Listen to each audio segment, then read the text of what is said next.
آدم و حوا،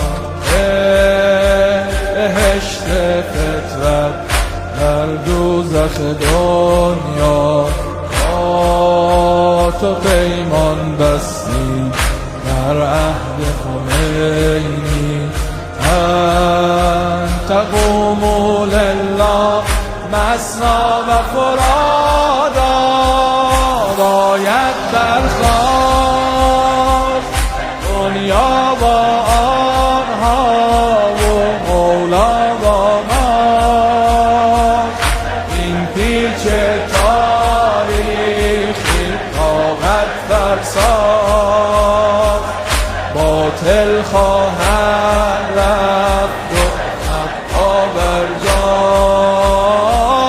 باید برخاست هر مصر فرعونی دریا دارد، این قوم مستضعف موسی دارد. شیعه در سختی ها رویا دارد، رویا یعنی دوباره حسین میآید خورشیدی از کنار حسین، کنار امید جنگی کنار حسین. زمین بر میگردد بر مدار حسین. انا علی عهدی لبیک یا انا علی العهدی لبیک یا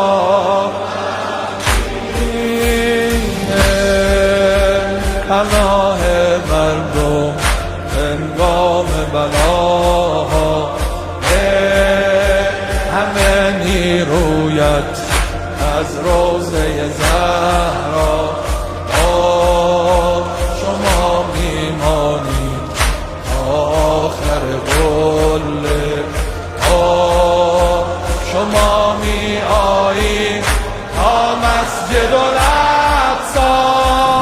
با این رهبر خیبر را له کردیم با یا حیدر، یاران رفتن بی سبخونیم پیکر. ما میمانیم اما